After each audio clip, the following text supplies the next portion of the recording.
Welcome to Life in Focus. Tuesday Night Live, 6 o'clock every Tuesday night. So what's your story? Where are you at in your walk in life? Is your life going well? Is it the pits? Are you in a storm, out of a storm? What's your story tonight?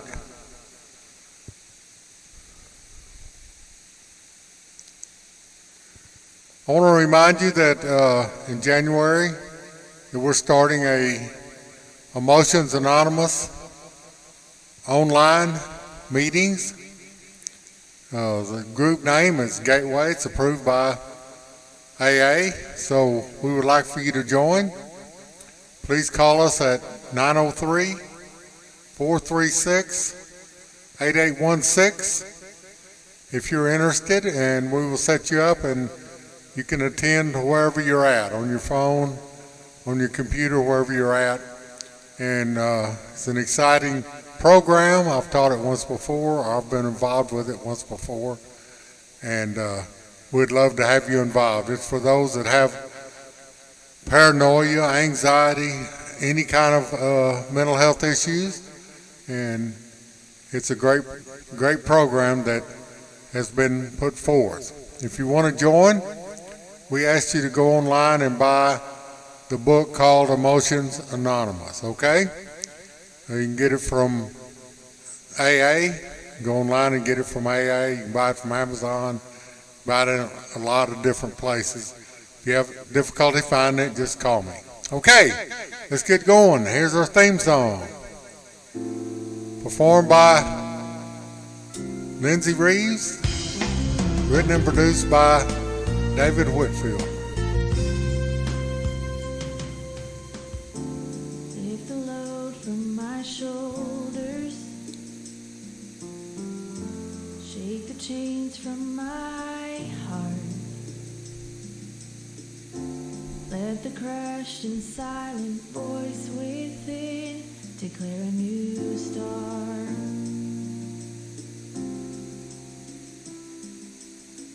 Song of renewal deep in my heart, sung in the daylight,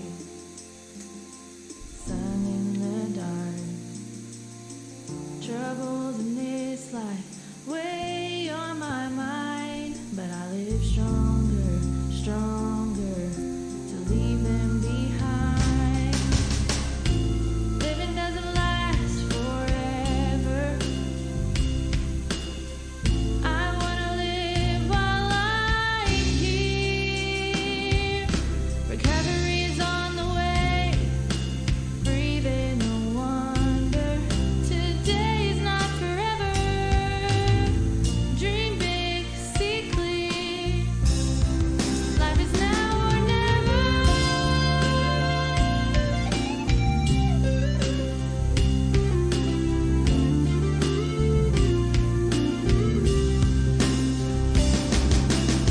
One single life, one single love, one single voice. I'm flying above, over the doubts and fears, over the wasted years, over the mountains that get in my way. This chance won't see tomorrow.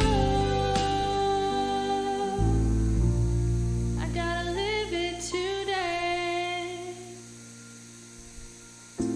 Living doesn't last forever. I wanna live while I'm here. Recovery's on the way. Breathing no wonder. Today is not forever. Dream big, see clear. Life is now or never. Now or never.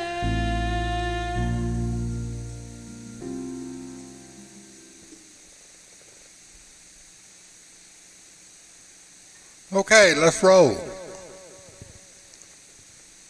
After the flood, Noah and his family came out of the ark. The world became repopulated again. It took some time, but There got to be quite a few people in the world. One of the things that was prevalent then is there was only one language. Everybody spoke the same language. And as they grew, there's always somebody that has to step out of line. And excuse me. So the flood covered the whole world, got up to the top of the mountains, and everybody that wasn't in the ark perished. So the reason God did that is because he had no other recourse, because there was no law back then, and they were killing one another. Everything was evil. It was a horrible world that they were living in for the most part, and there was a lot of pain in the world, so God decided to start over. And as the world became populated again, people in the world wanted to make sure that if there was another flood, that they would not be consumed by it. So they discovered how to make brick, and they began building this tower. And intention was to build it to heaven. So they started building this tower and got higher and higher and higher. And they built it, and everybody was working hard to build this tower. So what they did in this process is they dethroned God. They decided that instead of letting God be the head of the world, and letting God and the divine nature of God and the great things he has for them and all the creation and everything he's done, they decided they wanted to be in control of their lives instead of letting God dictate how wonderful things could be. God is not a dictator.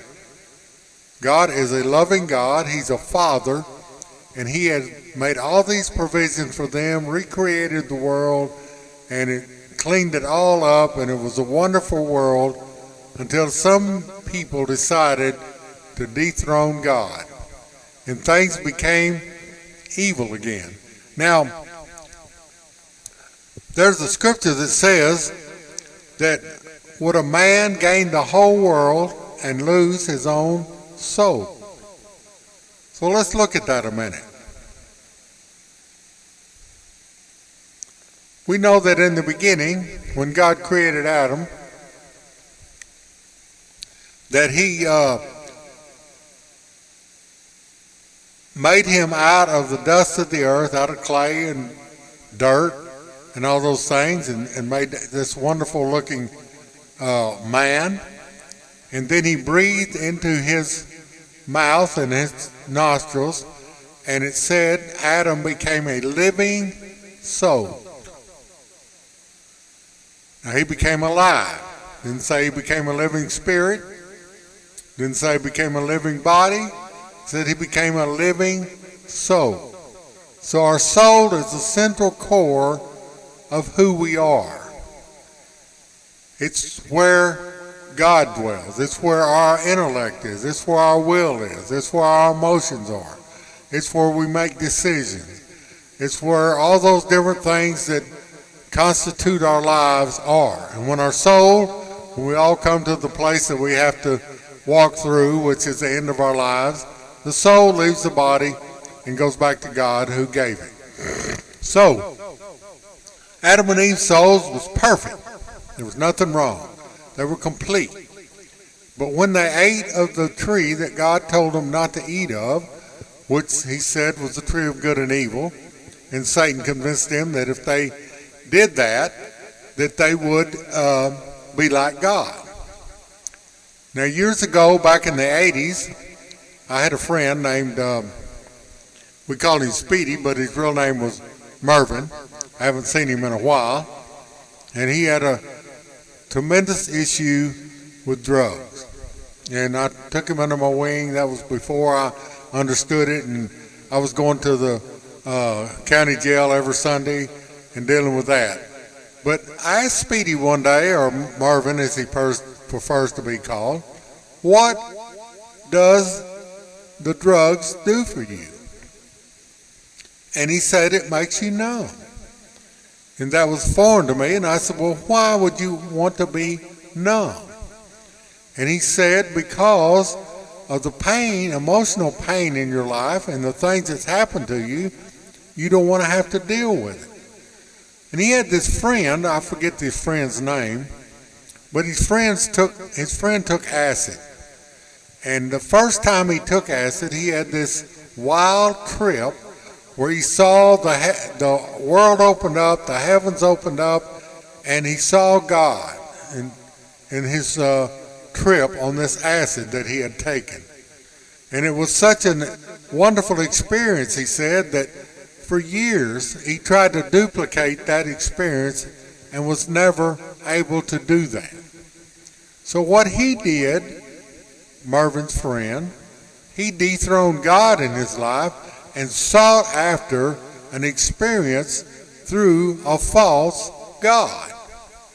He dethroned God, and he tried to replace God with drugs, which they called acid at that time, and that's what he did. So that's what these people did when they decided to build the Tower of Babel. And they really was doing it. God looked down and said, look at these people. Man, they're going to build this tower to heaven. So God came down and reviewed the situation, and then he made everybody speak different languages. This group spoke Spanish, this group spoke Italian, this group spoke German, this group spoke English, this group spoke, I don't know all the different languages that are in the world, but everybody, so they couldn't communicate with each other anymore.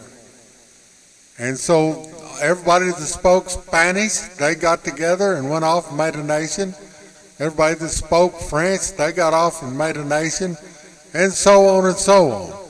So that's the way God spread them out through the world, because that's what he wanted them to do anyway, is repopulate the world, not stay in one place. And in the confusion, they all went away and started their own nations. So in your life, what is God the king of your life? Or have you replaced God, Jesus, God, with your own God? You made yourself, or you've made drugs, or you've made alcohol, or you've made sex, or you've made secular things, gambling, whatever it may be. In your life, the ruling factor, instead of letting God and all of his wisdom. God said, if you want to have a good time, hey, invite God in. God is a wonderful person. He's not a God of rules and all this stuff, and he'll make your life miserable and boring and all that stuff. God will make your life exciting. Okay? He'll give you wisdom. He'll give you ideas.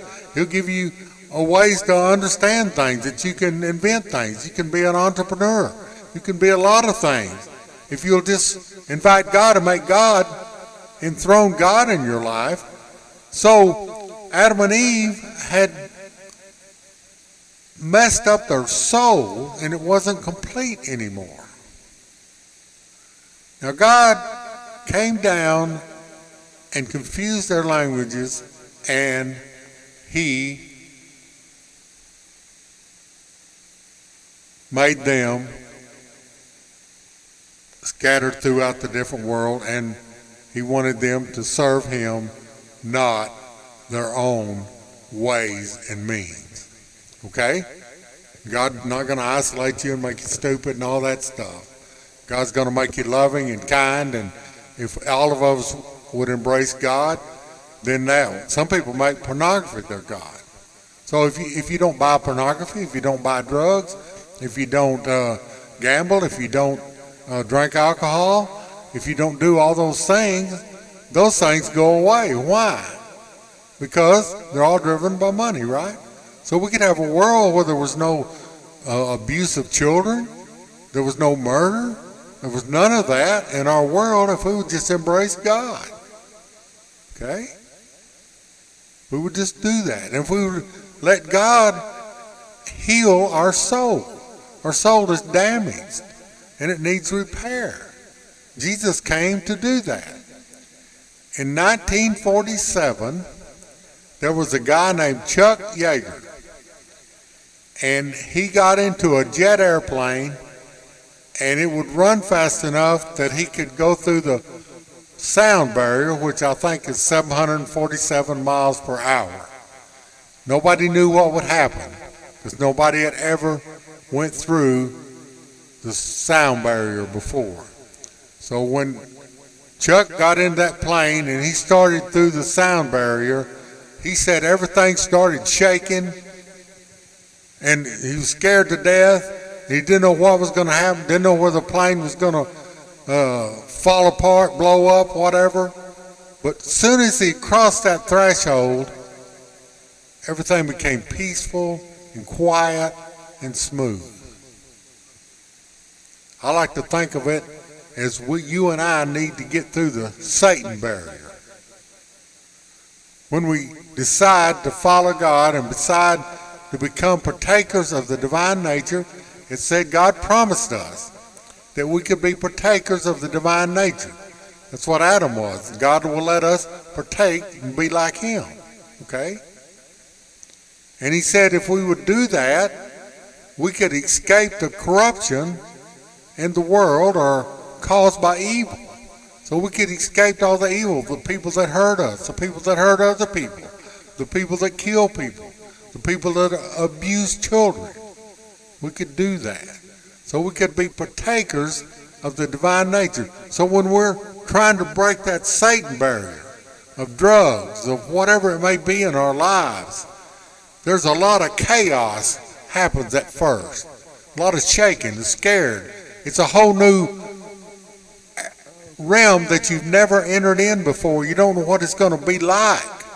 So when all that shaking goes on and all the fear and all that stuff happens, when God is transferring you from the damaged soul to the complete soul to partakers of the divine nature, there's a lot of shaking going on. There's a lot of things that are falling off our life, and God is repairing our soul and making it complete again. But as soon as we get through that, everything smooths out. Everything becomes peaceful. And our lives become wonderful. Okay? So,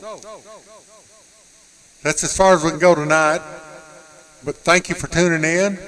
We will continue this next week about having God dethroned in your life and trying to decide how you're going to build your own kingdom instead of participating in God's kingdom.